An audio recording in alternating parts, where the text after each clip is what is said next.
It's easy to hear your favorite artist on WFPK from wherever you are. Listen on your smart speaker, live stream from our website at WFPK.org from Louisville Public Media. Do you want us to do both of those? Simultaneously. Exactly.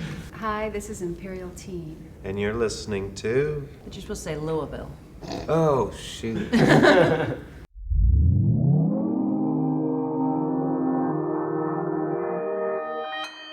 Consequence Podcast Network.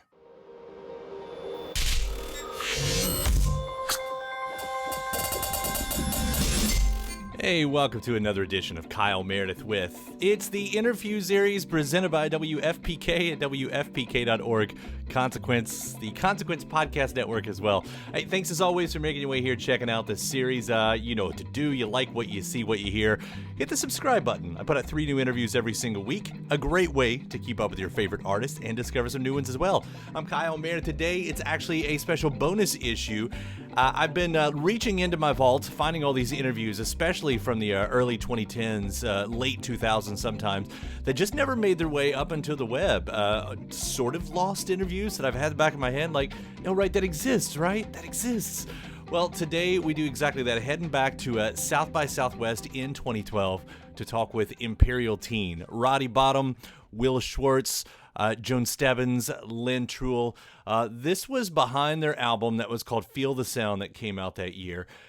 They were always such a great band to me, especially coming in the 90s. It's like if you were into indie rock, of course you knew their song Yoo-Hoo was on the soundtrack to Jawbreaker, probably most famously. But then just had so many great little like indie pop tunes beyond that. That's what we got to talk a lot about around this time, is how they were getting into their art, especially as they were getting later in their career, how they were still approaching the songs, you know, if it still came as easy, how they worked together. All that stuff is in here as well as we talk about this record.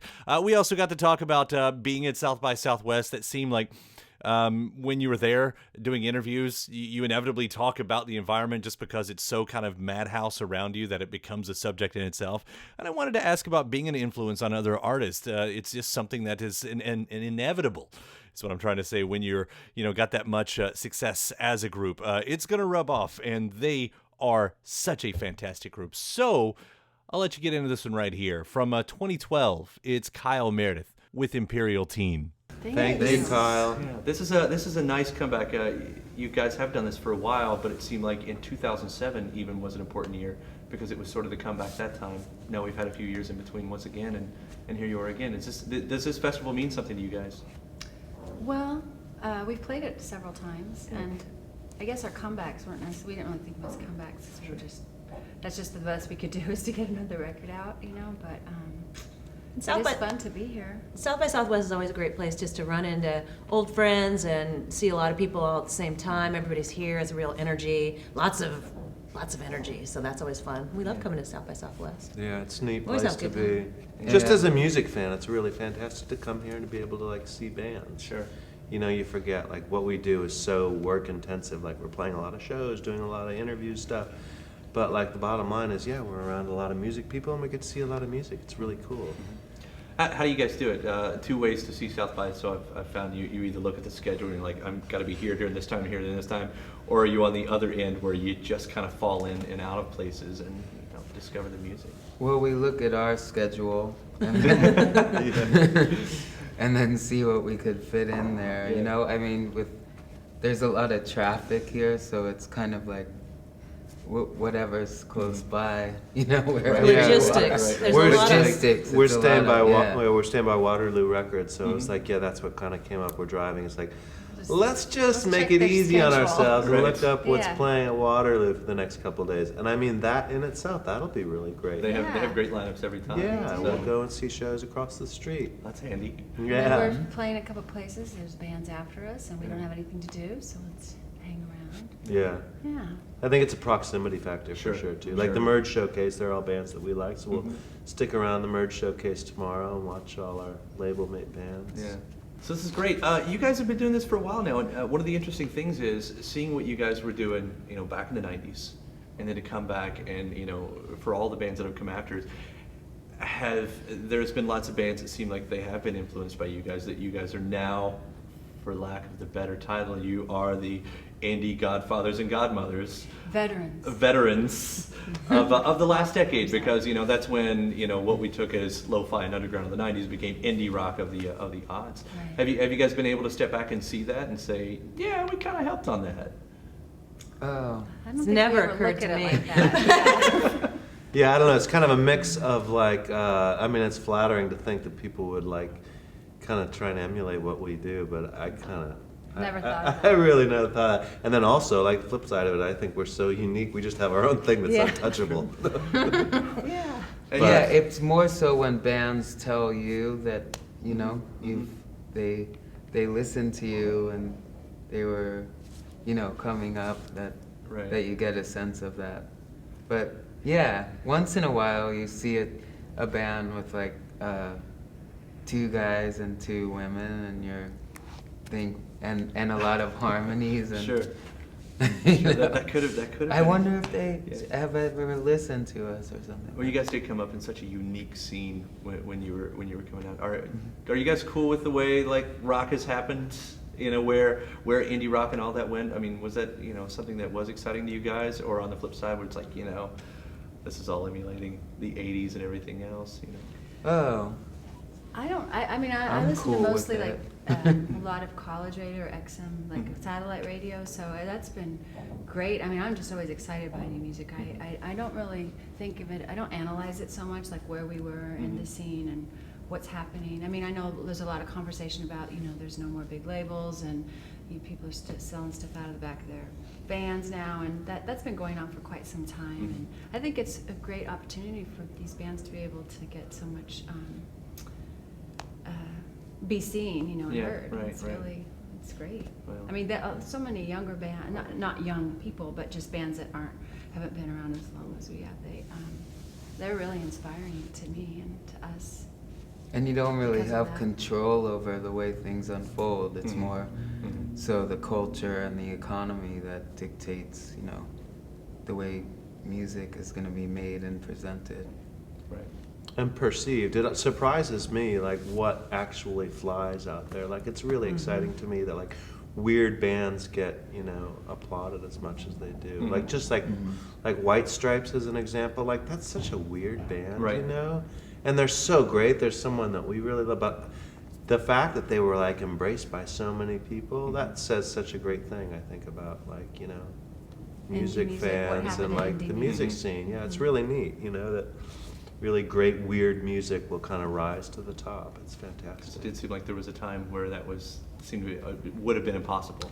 Yeah, I mean, I Even think that when we were band. growing up, at least us 3 were a little bit older than Will, but like when we liked little punk rock bands, they would never ever be Right. like popular. We liked these weird little bands, like even like back in the day, like Black Flag or weird punk rock bands that were so underground and not really that championed. Right. Even the Pixies, for most of their career, were just a little band, What's the band that's huge now? It's on tip of my tongue. The girl singer and the guitars with the 10 Marshall amps. Come on. Was it Sleigh Bells? Sleigh Bells. Sleigh Bells, yeah, I yeah. love them, but they're Yeah. crazy. Right. Their And music still is- getting all that attention. And Yeah. they're like, they're getting so much attention. Yeah. Yeah, there's a lot of music that isn't so melodic or structured. And that's pretty interesting. That is getting a bigger audience. So that's pretty cool. Yeah. The other thing that the critics are loving to point out right now about the new CD, and it is kind of really fascinating when, once again, compare and contrast. Here you all are, how many records deep into this?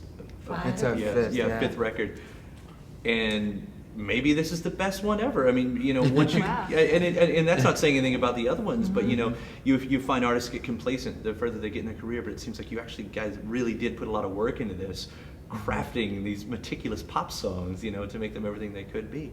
I mean, it might be an obvious question, but is this still that important?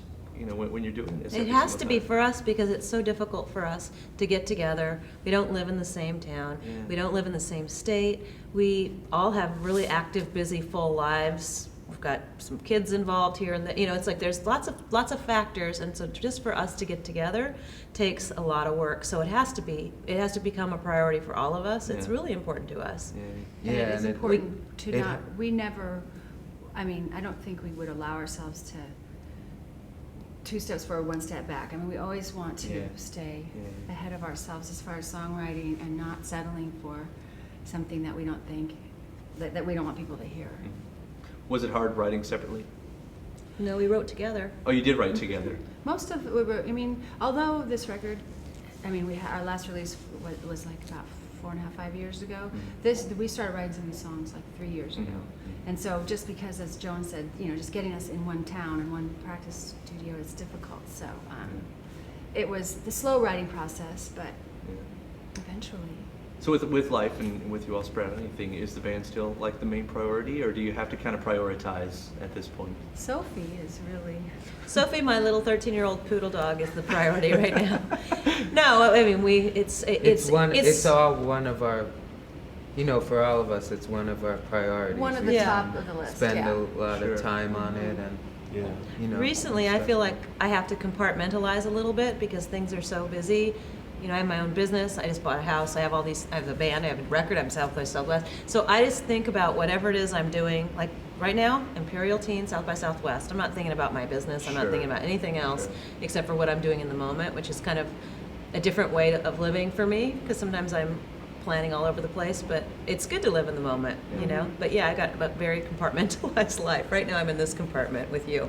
And we don't have the luxury and I'm of, happy about it. Touring, you know, and then also like I'm so glad we don't have the luxury of touring because we can't really do that. It's just not possible. We'll do some snippets here, like different parts of the country we'll hit, you know, on long weekends, etc. And maybe we'll get a week or 2 stint if we're lucky, but you know, it's different from when we first started out, you know, when you go on tour.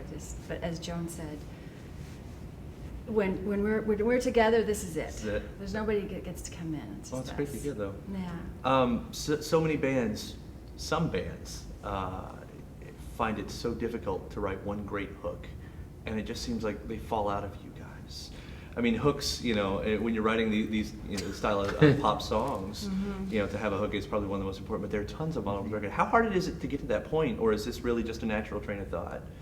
This is how you write. It's absolutely a natural chain of thought. I mean, I think don't when you try start and write thinking about it in hooks. terms of like, I want to write a hook, I think you probably get in trouble. I don't know, maybe it works for some people who calculated, like, let's write a hook. But I don't the think that best ever way said that we write music is we're just together and we sort of sing, you know, and just play off each other, and it just happens naturally what we do. I wouldn't even like, I mean, I guess, yeah, it's hook. People do say hooky a lot, or like, oh, that's the song, they're so catchy. It's like, yeah, I guess so. I don't really know. Yeah, we're all just really into melody and, you know, pop music, and it comes naturally, I think. Yeah, but it's not Contrived. You know, I mean, that's great, though. I mean, like I said, so many people will try for that, and Yeah. just don't Yeah, come we nowhere don't. close. I so. mean, I can't imagine the pressure of trying to write a hook. Sure. Yeah. You know, I mean, I Never can said imagine that. it, but like, it's not something that I think we've never discussed or like mapped out. And individually, you know, we all have such specific musical tastes, you know, and we don't necessarily all listen to the same types of music. And so I think just with that sense coming in, and then we know kind of like our sound, Right. you know, so it becomes like we just are able to create this sound and we all have to like it or it goes. but you try for a good song, you know, a song Sure. that you feel connected to, and I love pop hooks, you know, and I think that's what we kind of are drawn towards. Did the themes come easy this time around, as far as lyrical content? You know, when you're looking to what to write about? Yeah. Thematic, It came easily, yeah. We all go through, I mean, personally, and, you know, I mean, collectively, we all go through, like, it's been, you know, a couple of years since our last record. So we've all had, you know, dramatic episodes and times and, like, you know, struggles and triumphs, and it all pretty much comes out, I think, when we write lyrics. Yeah, it doesn't always come so easily, but there was a lot of bouncing lyrical ideas off of each other, and it really just flowed for some reason. I don't know why. But. Well, it's made for a extremely fun record, even if there were trauma involved. So if you can turn that into something we can all dance to, more Yeah. power. Great. Right. So thank you guys so much. Thank Thank you, you. Kyle. Thanks for having us. All right. Yeah. Thank you. And there it is, South by 2012. My thanks to Imperial Teen as we talked about the record Feel the Sound. Their most recent came out in 2019 called Now We Are Timeless. Absolutely another fantastic record. Check that out. If you haven't listened to them lately, you're missing out. Big thanks to you for checking out the episode here. Again, hit the subscribe button to keep up with all the interviews that we put out every single week. It's a new one every Monday, Wednesday, and Friday. 3 interviews every single week at iTunes, Apple Podcasts, Spotify, Acast, Podchaser, NPR, YouTube for the video versions. Anywhere you like to get your podcast from, subscribe to Kyle Meredith with. And then after that, head over to WFPK.org, where I do a show Monday through Friday, 6 p.m. Eastern. It's an hour full of song premieres, music news, anniversary spins, and bonus interviews like this one. Monday through Friday, 6 p.m. Eastern at WFPK.org. Consequence has your music and film news. You can also find me on the social media spots, mostly on Twitter, but also Facebook and Instagram, all 3 of them at Kyle Meredith. That does it for another edition. I'm Kyle Meredith. I'll see you next time.